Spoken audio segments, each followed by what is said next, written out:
Nous savons maintenant ce que sont les colonnes calculées et les mesures.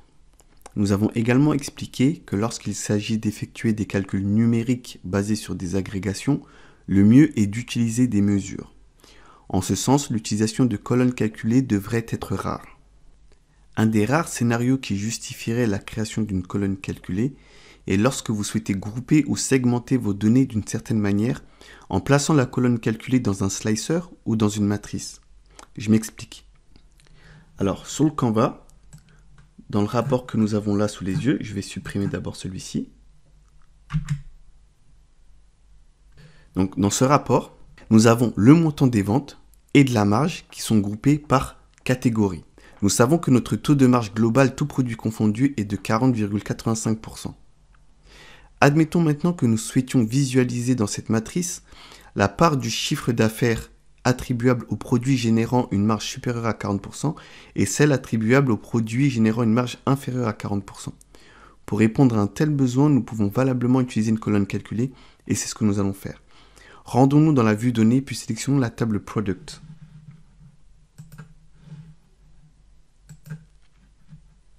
Très bien.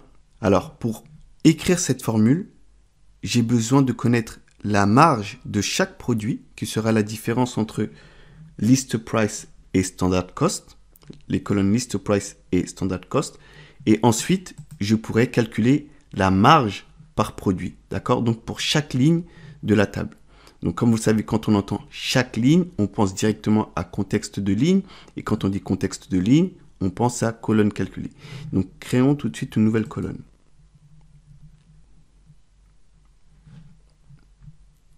Donc, on va appeler ça margin. Donc, une nouvelle colonne. Là, on est cette fois dans la table product. Hein. On n'est plus dans la table sales, ok?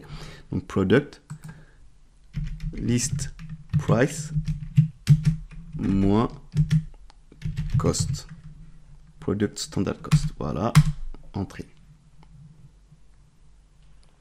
Très bien. Donc là, nous avons la marge par produit. Hop là, en dollars, comme d'habitude.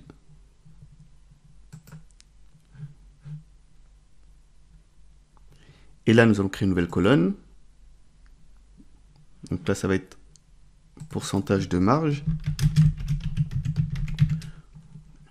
Ça va être margin, comme on vient de créer. Product margin divisé par list price. Voilà. Et ça, ce sera un pourcentage. Très bien. Donc maintenant, une nouvelle colonne. Margin catégorie. Qui sera une condition. Donc si if alors percentage margin, donc le pourcentage de marge supérieur à 0,4, donc 40%, alors on va dire high value par exemple, high margin plutôt, high margin, ok. Sinon, low margin, d'accord, faible marge, donc une marge élevée ou faible marge, d'accord, low margin.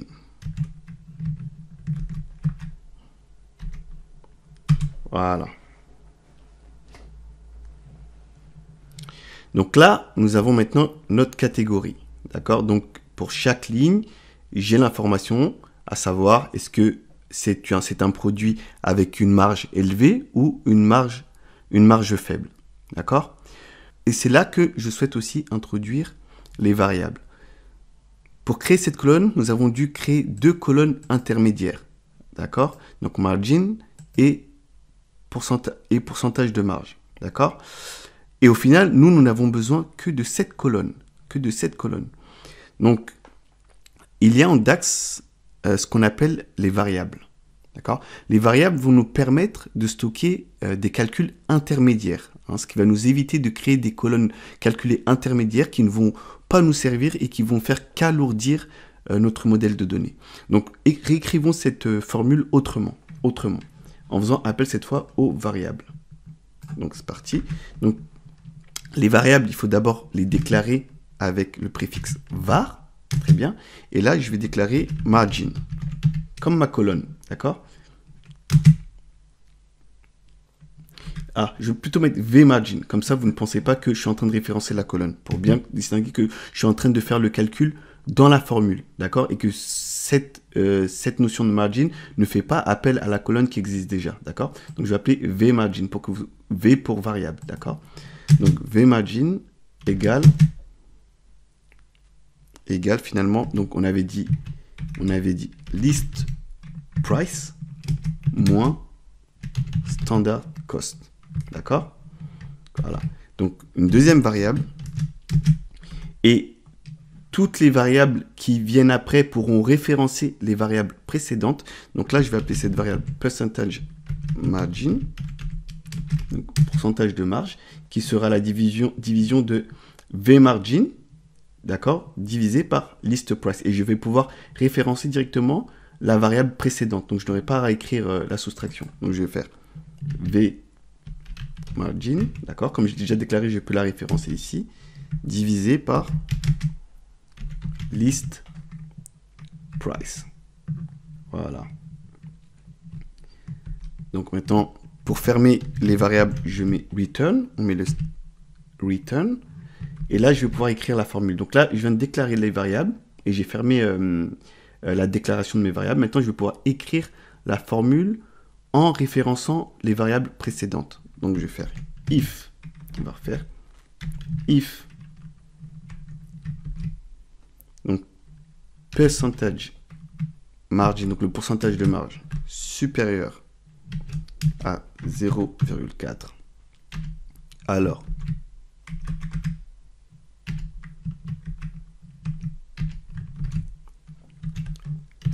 high margin, sinon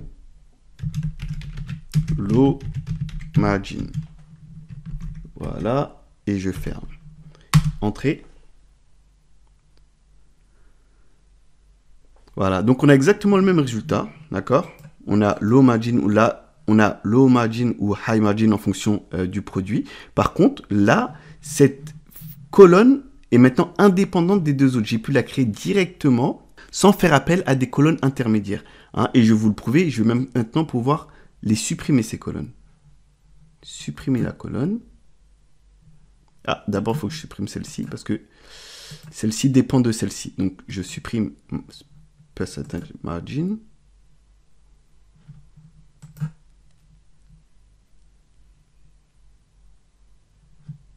Voilà.